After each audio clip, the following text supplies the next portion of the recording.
This is Mr. McCartney here. Hopefully you can hear me. This is another Loom video that I've put together to walk you through how to use another program called yourcover.com this time. So I've already put together a Loom video on Canva, one on pixel art. This time, this one is going to show you how to use the internet to use a program that is going to enable you to put together a front cover design for a magazine using ready-made templates available for you. So it's really straightforward. And the program allows you to edit colors, edit font and typography styles, change the spacing, upload your own photos as well, and do a little bit of kind of image manipulation and stuff like that to put together a front cover design. So hopefully you're looking at this screen that I'm looking at here. On the right side, what I've done this time is just to provide a bit more context for you. So where this links into our course is component 2, learning aim A and B, so experimenting with production techniques. So like I've just said, so far you've used Canva, you've used pixel art. This time I want you to try and use yourcover.com. So the next slide then, first of all, I'm just going to walk you through. You need to go on to the actual program itself. As you can see at the bottom just there, that I'm hovering on, you've got the link. So if you can't find it on Google, just make sure that you go onto this PowerPoint that I'll obviously send out to you as well on emails, and or you can just type that in. But if you find this this home page, all you then need to do is go into the top right hand corner where you've got the little icon for the person, and unless you've already signed in and already registered with this, you'll have to register. Again, you'll probably have to click on I'm not a robot as well, and it'll probably give you those kind of different images where you've got to click on like all the lampposts or all the zebra crossings or something like that, and then try and create an account. Obviously, like before with pixel art and Canva, if you create an account, try to make sure that you keep a note on your phone or somewhere safe of what the password is, because quite a lot of people in the past make passwords and then they forget it after a week or so, and then they have to set up a whole new password and username and so on, so it's a bit of a pain. So just bear that in mind. Again, any problems in signing up and registering, just email me and I'll let you, I'll help you to sort that out. So once you've done that and you're in, what you then need to do is, as you can see on the circle blue bit, is to create a cover. At the bottom of the page already tells you straight away in 3 simple steps, and it is really simple and straightforward to use. You have to choose a ready-made template, and then that kind of generates the template, and then you can upload your own images, you can edit stuff, which I'm going to show you how to do in a moment, and then you just need to make sure that you save it and you share it. You won't be able to obviously save anything on the program if you haven't registered. So if you haven't registered, then obviously you'll need to make sure that you've done that. So once you're into the kind of editing studio, as you can see at the top of the page, we're up to step 3 now. So obviously you focus when I send this PowerPoint out to you, and you've got this video on the YouTube channel, focus on the bits that are circled in blue, and you can, as I've said here at the bottom of the slide, you can click on Start Tour, and they'll probably give a better tour and guide of how to use the program than I'm doing right now, to be fair. But it's entirely up to you. But you know, if there's anything that I can't answer, then by all means just click on Start Tour and it'll explain how to do something. But on the left hand side, what you need to do is pick a template. Okay, so as you can see, you've got various different templates.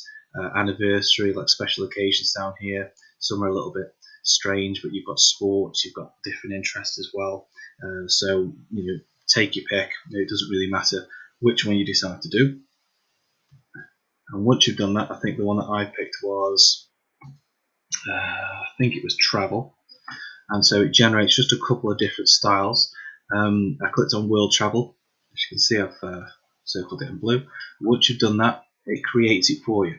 So if I just go back for a second, all the kind of codes and conventions that are on that template just there are then put into this kind of pre-made template in the center of the screen. The only thing that it doesn't have is a picture, so you're going to have to make sure that you either take your own, save it to your documents, and then go over to the left hand side just here where it says photo and select main photo or insert photo and upload it onto the center of the screen. Or if you don't take your own photo, then you can obviously go and surf the internet for 10 minutes, find a photo that you think is appropriate. As it says at the top of the page, I've given you a bit of a guide there.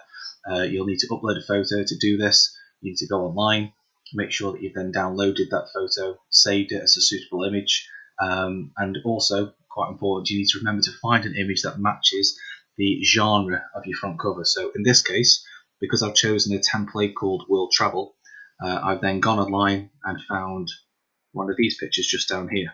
So all I did is type in, and also as well, word of advice, try and keep what you type into Google quite brief and quite clear with keywords, because some people in the past have written massively long sentences into Google, and it's a search engine, so it focuses on kind of keywords. It's not like an Ask Jeeves kind of thing where you can put in like a long sentence. So I've kept it brief, travel images, and importantly as well, as you can see at the top there, A4. If I was to go for something like one of these pictures at the bottom just here, they wouldn't work. I'll just go back for a second with my front cover. Obviously, because the front cover is A4 portrait, these two images that just there are landscape.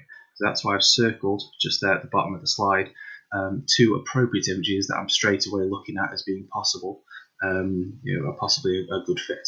So move on to the next one.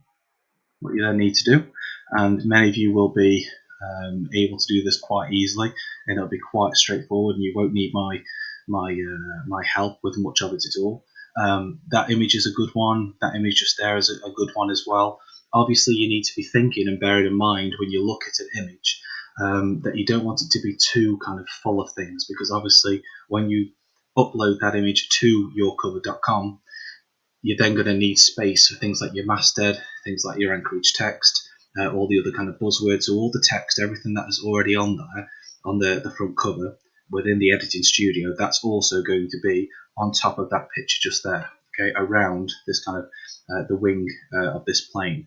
So I'll show you what I mean in a second. So once you've found an image that you like, you need to right click on it, go to Save As, save it in your pictures. There's something appropriate, front cover 1, because obviously if you find a few different images, you might save them as front cover 1, front cover 2, front cover 3 to see which one you like. So obviously I want you to play around with different images and try and create 2 or 3 different designs. So once you've done that, as you can see, you've saved it into your pictures. I've just called this front cover 1 just there. So pretty straightforward. You then need to go back onto the editing studio for your cover. So obviously onto the tab. So make sure that you leave that open and don't close it. Obviously, go to Upload Photo, where it will come up with this box just here, the dialog box. Click on the picture that you've just saved, you've just found, and then it will show up just there. Obviously now you might be thinking, well, that's kind of in the middle, and what about these massive kind of grey kind of tram lines that go around the side? Well, obviously that's an issue that we need to address. So what you need to do towards the bottom here, once you've clicked on this image just here, you then need to zoom in on it, and it will then kind of close these kind of tram lines around the side. So you're then left with the whole image just there. Okay. Now what you then need to be able to do is start clicking on these individual bits of text, and then once you've clicked on these bits of text just around here, you'll see that this bit here, which is you can't really see it at the moment, it's all kind of faded, that will kind of come alive. At the moment that is really faded and you can't see it. Those aren't available to kind of mess around with or use, simply because you've not clicked on anything on the front cover yet. So if I start to click onto these bits and pieces around the magazine, these bits of text, this will come alive. Then you can actually go onto these boxes, change the font, make it bold, italicize it, change the size, the alignment, so it goes from left to right, and you can mess around. So this bit just here, look, which is kind of like centered. If I was to click on that, obviously I can't do this right now because it's a PowerPoint presentation, it's a still image. But if I was to click on that and change the alignment just there from left to right, it would kind of be hugging the right hand side of the page just here. Okay, but at the moment it's faded because I can't mess around with it. Likewise, on the left hand side, you've got a few different things that you can do. So I could change the background color if I wanted to. However, because I've actually put a full image of the sky and the plane as my background image, messing around with the background color would have no impact whatsoever. If, for instance, I had like a single person just there, then again I could change the background so it was a darker color or white or yellow, whatever, behind that person. Okay, but obviously at the moment that's a little bit redundant because I've uploaded a picture of the sky and the plane. So okay, So, step 11, resizing your image so it can be uploaded. One of the things that I had a problem with just the other day, and some of you who've used this in the past may have had an issue with, is sometimes the picture that you actually try to upload, it doesn't allow you to upload it because it stipulates that the image needs to be at least 600 pixels in width, and it also needs to be, I think it's either a JPEG or a JPEG, and in PNG format as well. So if it's not in one of those particular formats and it's not at least 600 pixels in width, then what you need to do is don't kind of abandon the whole thing and just leave it. Obviously, email me if you're having issues with this and you can't figure it out. But it took me all of about 5 minutes to figure out a way of doing it. And all you need to do is make sure, first of all, just bear with me a second.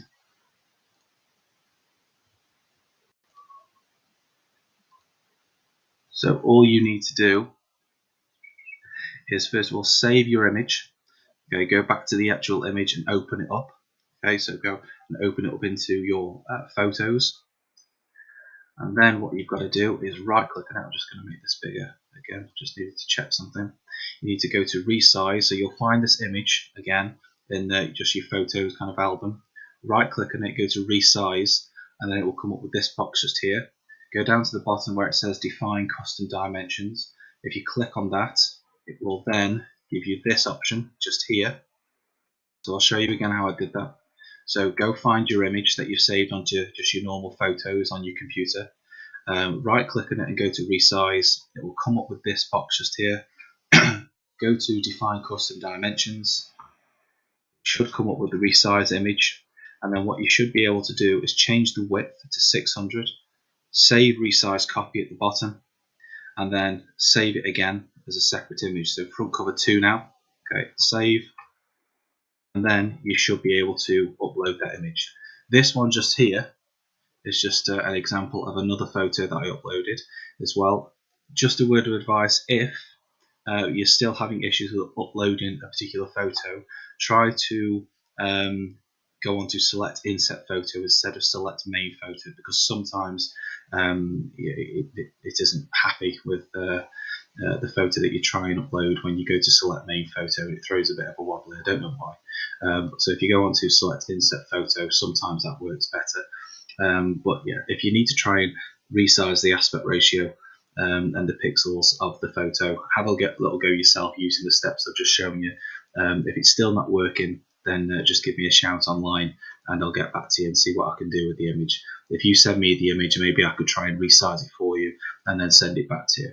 But this is another one just to kind of freshen things up a little bit, to show you how there are plenty of different images you could get. Obviously, I've got this particular image because there's a lot of sky, and obviously it kind of fits into the genre and the whole theme of this particular ready-made template, all about world travel. What you can do, obviously, because these bits of text here are kind of in the way of the plane, once you've clicked on them, you can then just use your cursor to then drag them up where they need to be. Obviously, I wouldn't really want to put that right in the middle there, because it wouldn't look very good. So I want to see you having a little think about the codes and conventions of a magazine front cover, because obviously this is really important for the publishing sector, for your coursework, to show your ability to experiment with the program and to experiment with the publishing sector. But I want you to make sure that you've shown me that you've maneuvered them, show me that you understand the layout of the magazine and where they need to go. But more importantly as well, you'll notice that not all of these bits of text are filled in. So this bit here at the bottom is waiting for you to click on that and edit it and change it. And anything here can be changed. So it says here, the best location spots, the best vacation spots in the world according to, and then it says name. So obviously you would need to change that bit there. You'd have to click on it and it would change it. Or when you click on it, it would come up there and you can change it in that box there. But you could change anything. So if you didn't want the best, you could click on best and it would allow you to put in something like the most amazing, okay, or the most spectacular. And you could use whatever kind of superlative you wanted to use, okay? So you need to try and not just pick a template, upload a photo, and then say, right, I'm done, because obviously there's a lot more to do than that. I want to see that you are uploading a photo and then using the editing studio just like you've been doing with pixel art on Canva, to then start changing bits and pieces to mold it and make it your own.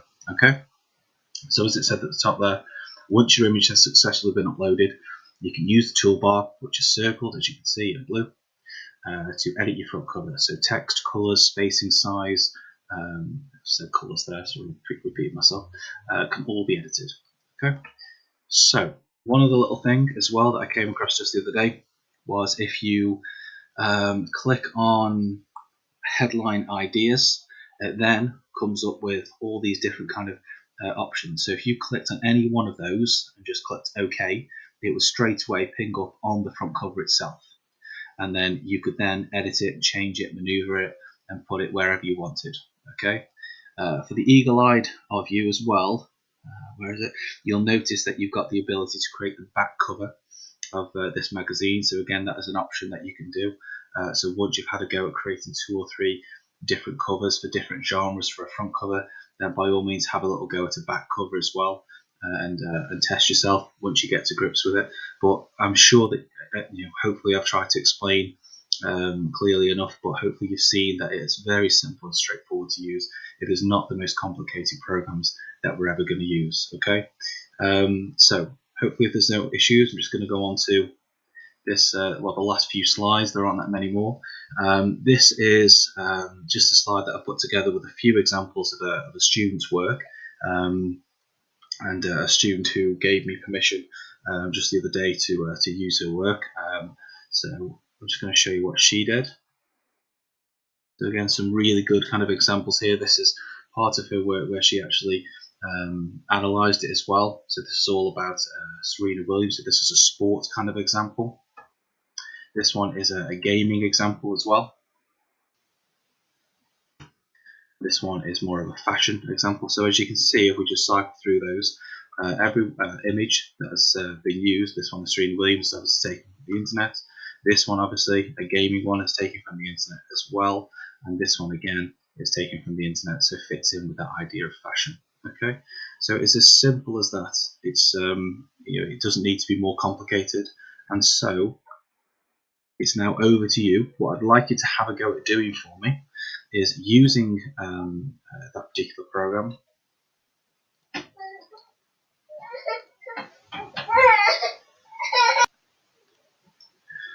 So as I was saying, guys, sorry about that. Your task now then is to choose whatever genre or template you like. Okay, so I honestly don't mind what it is, and I'd like to try and create 2 or 3 different designs of your own, and to experiment with changing the color schemes, uploading your own images from the internet. Like I said, if there's any issues whatsoever with that, please just get in touch with me. Try to change the stories as well and the text. So remember what I said. Don't just go with the pre-made templates, uploaded image, and then say it's done, because I'd like you to do a little bit more than that and have a go at creating the back cover if you feel confident. Okay, so if there's any issues whatsoever, please get in touch with me. Other than that, have a little go at it. Make sure as well, one final word of advice, make sure that you save your designs. Make sure that you either use Snippy Tool to take an image of it and put it onto a PowerPoint and then send it to me, or just make sure that you download it as a JPEG or a PDF. But make sure that you do try and sign in, register, save your work, because you don't want to lose any of it. Okay? Any problems, just give me a